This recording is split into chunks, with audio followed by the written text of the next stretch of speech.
Bakunzi ba World Today turabasuje kandi tubifuriza ibihe byiza mwe mudahwema kudukurikira mu biganiro amakuru n'ibyegeranyo tubagezaho umunsi ku munsi. Njye amazina yanjye nk'ibisanzwe Ndimaniragaba Alphonse. Twari tumaze igihe tudagaragara cyane kuri uyu muyoboro bitewe n'impamvu nyinshi zigiye zitandukanye, gusa uyu munsi twagarutse kandi twagarutse mu mujyo mushya aho tugiye kuzajya dusesengura mu byinshi bigiye bitandukanye mu biba biri kuvugwa hirya no hino mu isi, tugaruka ku karere k'ibiyaga bigari, Afurika muri rusange, Uburayi, Aziya, by'umwihariko kubiri kuvugwa cyane uyu munsi mu burasirazuba bwo hagati. Rero katunabifuriza ibihe byiza, reka twizere ko muri amahoro kandi mumeze neza bakunzi bacu mukunda kudukurikira mu makuru agiye atandukanye ndetse n'ibyegeranyo. Uyu munsi twaba tugiye kwibanda ku bya geopolitike ndetse n'ibiri kubera mu burasirazuba bwo hagati. Tunejejwe no kongera kubana namwe kandi tunabaha ikaze byihariye abashya kuri uyu muyoboro bose mudukurikirana uyu munsi, kandi ntimwibagirwe gukora subscribe kugira ngo mukomeze kubona amakuru mashya asesenguye neza ku bibazo bikomeye by'isi byihariye bigenda bivugwa buri munsi, twibanda kuri current affairs. Uyu munsi turareba ku ngingo y'ingenzi ikomeye mu bya gisirikare no mu rwego rwa politike izwi nka decapitation strategy. Mu magambo yoroshye twavuga ko ari nk'uburyo bwo gutsinda umwanzi uhereye ku kumukuraho umutwe. Bisobanura gukuraho abayobozi bakuru cyangwa abafata ibyemezo by'ingenzi hagamijwe gusenya ubushobozi bwose bw'umwanzi wawe. Ubu akaba ari nabwo buryo mu ntambara yatangiye muri Irani yatangijwe na Leta Zunze Ubumwe za Amerika ndetse na Israel ku itariki 28 z'ukwezi gushize kwa kabiri umwaka wa 2026 nibyo bagerageje gukora, gusa byaranze. Mu bisanzwe abantu benshi batekereza ko decapitation strategy ari ugukuraho gusa umuyobozi mukuru w'igihugu cyangwa w'igisirikare, ariko mu by'ukuri birenze aho ngaho gatoya. Iyi strategy igamije gukuraho ubwoko bwose buyobora ibikorwa by'intambara, ni ukuvuga abantu bategura, bakagenzura kandi bakayobora ibikorwa byose by'ingenzi by'ubwirinzi n'ibitero. Iyo turebye mu bindi bihugu hari aho iyi strategy yagiye igira uruhare runaka kandi ikagira ingaruka zikomeye. Urugero twatanga ni nko muri Iraq mu mwaka wa 2003 kugeza 2006 nyuma y'ikurwaho rya Saddam Hussein, aho ubutegetsi bwahise bugwa mu maboko y'abanyamahanga cyane cyane Leta Zunze Ubumwe za Amerika. Ni nako byagenze muri Libya nyuma y'urupfu rwa Colonel Muammar Gaddafi, aho igihugu cyose cyahise kijya mu kavuyo gakomeye kugeza n'uyu munsi, aho kubona igisubizo mu buryo bworoshye muri Libya bisa nkaho atari ibintu bishoboka bitewe n'uko igihugu cyacitsemo ibice, nta uzingarayoboye, n'uyoboye wemewe n'umuryango mpuzamahanga bigaragara ko nta ngufu afite, so ukabona yuko ari uburyo butatanze umusaruro muri Libya. Mu buryo bumwe hari n'abemeza ko iyi strategy ari ishobora kuba yari gukoreshwa cyangwa yari kugeragezwa muri Venezuela, aho habayeho imbaraga zo gushimuta ubutegetsi bwa Nicolas Maduro. Ibi byose byagaragaje ko mu bihugu bimwe na bimwe gukuraho ubuyobozi bishobora guhita bihungabanya igihugu cyose muri rusange. Gusa mu buryo bumwe turebye muri Irani kubiri kuba uyu munsi ibintu bitandukanye cyane n'ibyabaye aho hose twagiye tuvuga, yaba muri Iraq, Libya cyangwa se za Venezuela. Nubwo hari abagerageza gukoresha iyi strategy kuri Irani, ntibiragenda neza nk'uko byagenze ahandi cyangwa nk'uko abanyamerika n'abanyayisiraheli bagiye babigerageza. Impamvu nyamukuru akaba ari ko Irani ifite uburyo bwihariye bw'ubwirinzi buzwi nka mosaic defense system, cyangwa se uburyo bwo kurinda bushingiye ku kugabanya ububasha, decentralization, aho udasanga ubutegetsi bushingiye ku muntu umwe. Ntabwo ari umuntu, ubutegetsi ntabwo ari umuntu muri Iran, ahubwo usanga ubutegetsi ari systeme, uwo ari we wese waboneka akaba yashobora kuyisoma akayumva, n'undi ashobora kuba yayobora bigakunda. So ubu buryo busobanura ko ububasha n'ubuyobozi bidashingira ku muntu umwe gusa, ahubwo bigabanwa mu nzego nyinshi zitandukanye. Ibi bituma niyo umuyobozi umwe ukuweho systeme yose idahungabana, kuko haba hari abandi benshi bashobora gukomeza ibikorwa. Irani yize isomo inyuma y'ibyabaye muri Iraq, aho ubutegetsi bwari bushingiye ku muntu umwe, Saddam Hussein.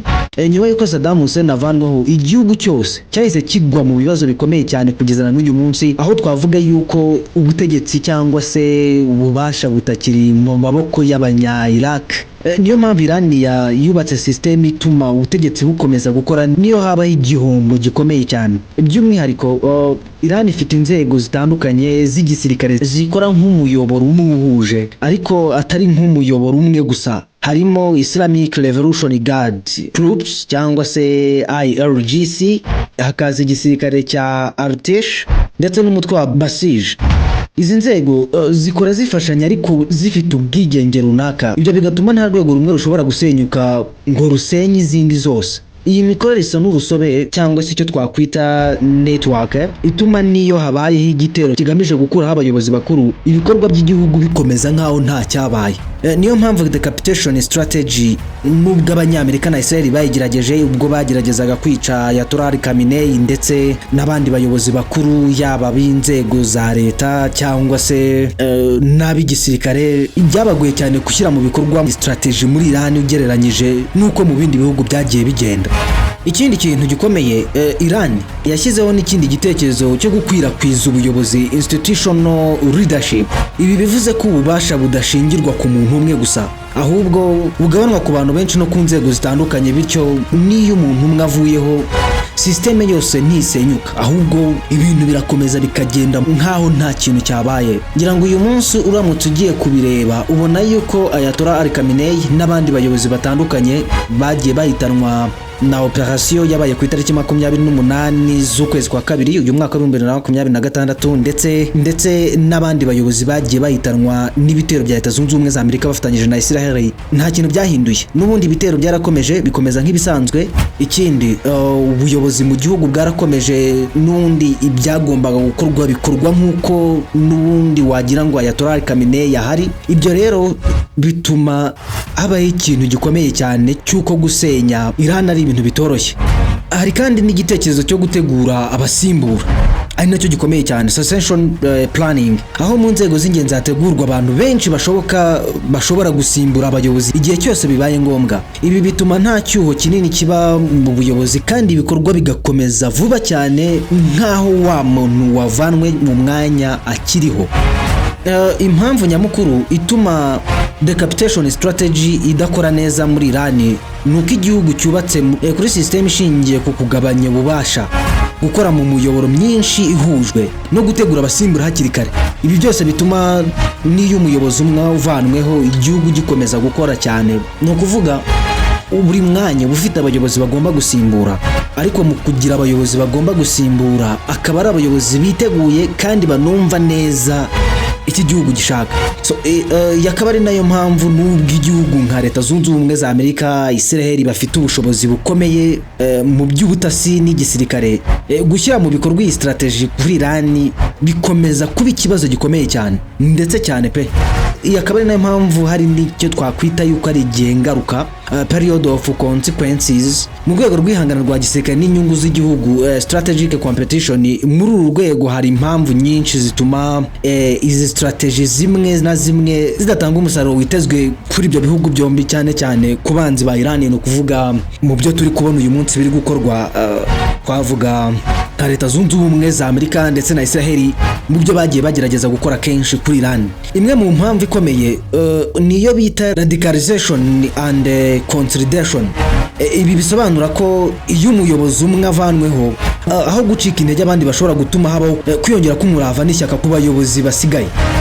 Usigaye abashobora no kurushaho gukomera, agakora ibikorwa bitari byitezwe. Ntekereza yuko urebye nk'ukuntu byagenze muri Iran bamaze kwica Ayatollah Ali Khamenei, Leta Zunze Ubumwe za Amerika zari ziteze yuko igihugu kigiye gucika umugongo. Ikindi nanone byari byitezwe yuko hagiye kubaho gucika ibice mu buyobozi, abaturage bakajya mu mihanda bakigaragambya, ariko kugeza uyu munsi bisa nk'aho icyo kitabaye. Ahubwo hahise habaho guhuza, gushyiramo imbaraga. Ahubwo nibyo Ayatollah Ali Khamenei atagombaga gukora, abamusimbuye bakoze bibi kuruta uko Abanyamerika n'Abanya-Israel ndetse n'abafatanyabikorwa babo babitekerezaga.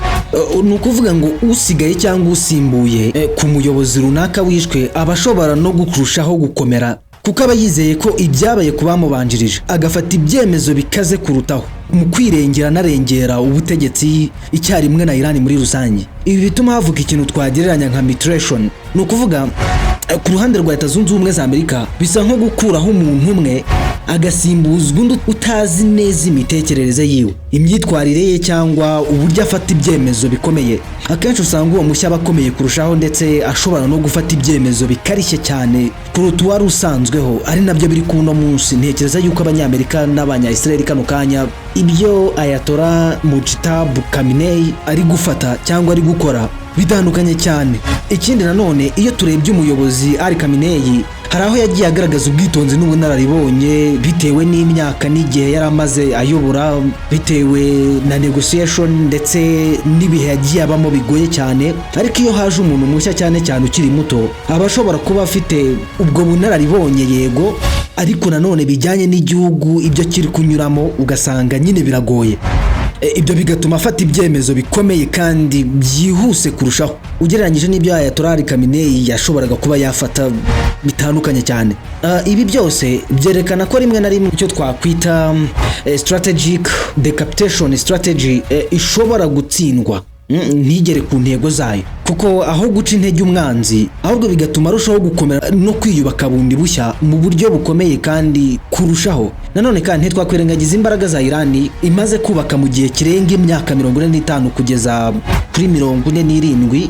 Muri icyo gihe cyose aho Irani yashyize imbaraga nyinshi mu gutegura no kubaka ubushobozi bwayo, haba mu bya gisirikare, imiyoborere muri rusange, ikoranabuhanga ndetse n'uburezi mu buryo kandi buhamye. Irani yashoboye kubaka igisekuru cyihariye cy'abahanga cyane cyane mu bijyanye n'ubumenyi bw'ikoranabuhanga. By'umwihariko imibare igaragaza ko Irani iri mu bihugu bifite umubare munini w'abahanga mu isi, uretse yuko atari n'ibya vuba ahubwo no kuva na kera. Byo tuvuze Abaperesiya bari muri Bibiliya cyangwa Korani kubayisoma yari abantu bakomeye cyane b'ubuhanga bwihariye kandi bufite icyo busobanuye mu isi. Harimo abagore benshi bagira uruhare runini mu iterambere rya siyanse n'ikoranabuhanga. Ibi byatumye igihugu kigera ku rwego rwo kwitwa nk'igihe cya Golden Age mu bijyanye n'ikoranabuhanga n'ubushakashatsi. Bityo niyo umuyobozi umwe avanweho habaho abandi benshi bashobora kumusimbura vuba, batari kopi gusa ahubwo bafite ubushobozi bushya n'imbaraga nshya zo gukomeza urugamba. Ari nayo mpamvu gukuraho umuyobozi umwe bitaba bihagije mu gusenya igihugu nk'iki, kuko gifite abantu benshi bafite ubumenyi n'ubushobozi bwo gukomeza ibikorwa nkaho nta kintu cyabaye muri rusange. Ari nabyo turi kubona uyu munsi, kuko unabyumvishe mu magambo Donald Trump ndetse na Benjamin Netanyahu batangaje ku itariki 28-29 nyuma ya kiriya gitero cyahitanye Ayatollah Khamenei n'abandi bayobozi bakuru yaba b'inzego bwite za leta ndetse icyarimwe n'abagisirikare ku mpande zombi, by'umwihariko Islamic Revolution Guard Corps cyangwa se IRGC.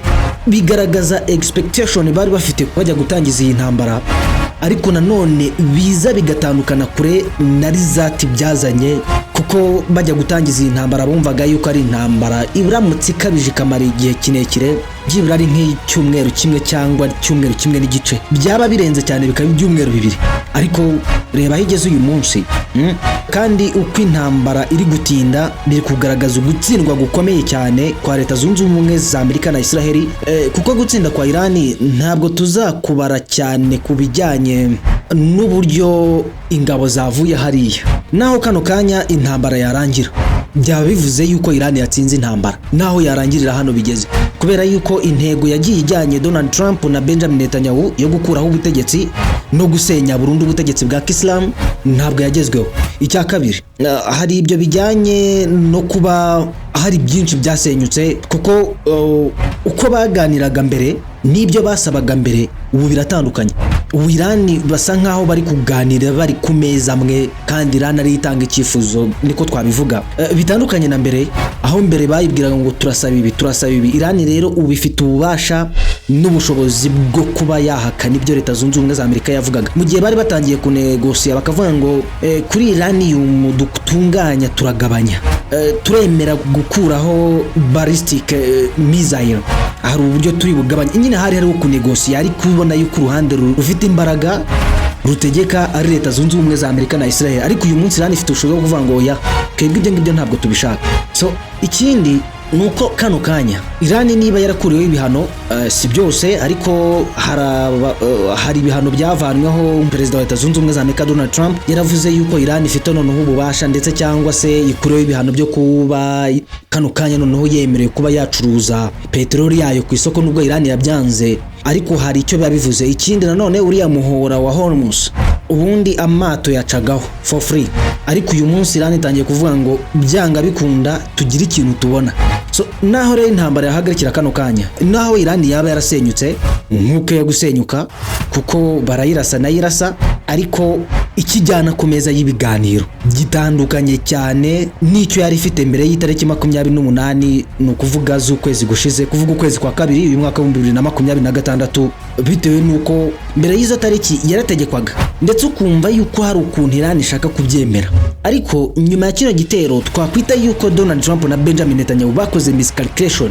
Uyu munsi bari kuvuga ngo twaganira, ariko mu kuganira bitandukanye nuko byari bimeze uyu munsi. So niyo mpamvu tuvuga yuko nyine ku rugamba Iran naho yashegeshwa gute, ariko yongeye kugaragaza ingufu mu buryo butari bwitezwe. Ku rundi ruhande ibi bigaragaza uburyo Leta Zunze Ubumwe za Amerika ikoresha theories zitandukanye mu ntambara no kugera ku nyungu zayo mu bihugu bitandukanye by'isi hirya no hino mu isi.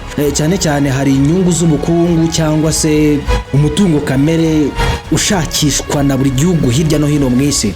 Mu gusoza ni byinshi bikomeje kuvugwa mu burasirazuba bwo hagati ndetse n'isi hirya no hino muri rusange, aho bigaragara yuko isi iri kugenda ihindagurika, haba mu buryo bw'imitegekere, imyumvire ndetse n'uburyo abantu babonamo ibintu. So bitandukanye cyane n'ibyakozwe no kuvuga nyuma y'intambara ya kabiri y'isi yose mu bihugu bitandukanye, no kuvuga regime ya Leta Zunze Ubumwe za Amerika n'abanyaburayi, kubera yuko uyu munsi nibwo isi iri kugaragaza akajagari n'akavuyo muri politike, ubukungu buhindagurika buri munsi, ahanini biterwa n'imyanzuro ya politiki ifatwa n'ibihugu bikomeye n'uwo twakwita umupolisi w'isi, no kuvuga Leta Zunze Ubumwe za Amerika. Twagiye tubibona kenshi, uretse ko n'abantu mu buryo butandukanye bari babirambiwe, no kuvuga haba abatabona kimwe uburyo Leta Zunze Ubumwe za Amerika ziyoboye mu isi cyangwa se zifatamo ibyemezo, kuko ibintu byinshi biri gusenyuka uyu munsi.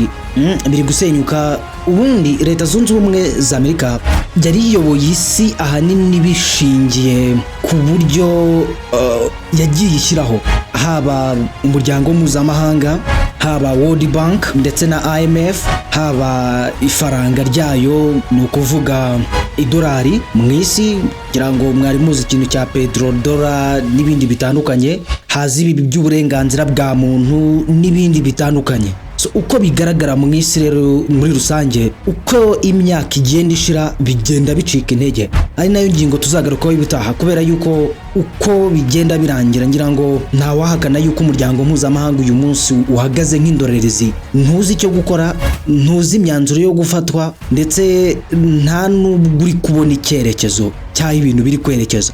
Icyarimwe kandi nujya kureba World Bank agaciro IMF yari ifite by'umwihariko ku bihugu bya Afrika ndetse no mu isi muri rusange kagenda kagabanuka, yaba IMF ndetse na World Bank, kubera yuko uyu munsi hagiye haboneka ibihugu ku giti cyabyo bishobora gutanga inguzanyo ubundi yari isanzwe itangwa na IMF cyangwa se World Bank, kubera yuko byari biri mu bubasha bwa Leta Zunze Ubumwe za Amerika n'abambari bayo.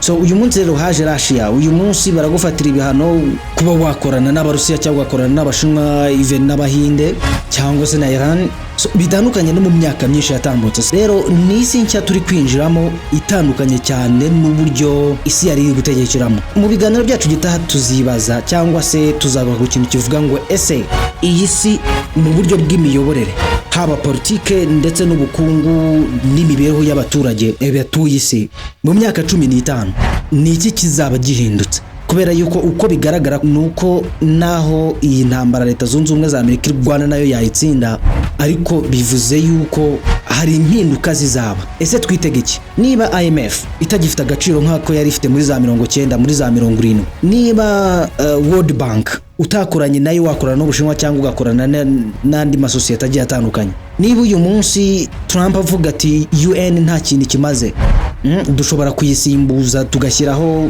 undi muryango, kubera yuko imyanzuro ifatwa nta kigenda.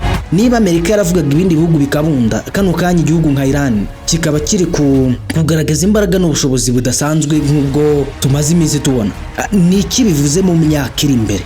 Ngize ingingo tuzagarukaho rero bijyanye n'uko ejo hazaza h'isi hazaba hameze. Naho mu gusoza muri rusange, reka tubashimire cyane kuba mwadukurikiye kandi mukaduha n'umwanya wanyu.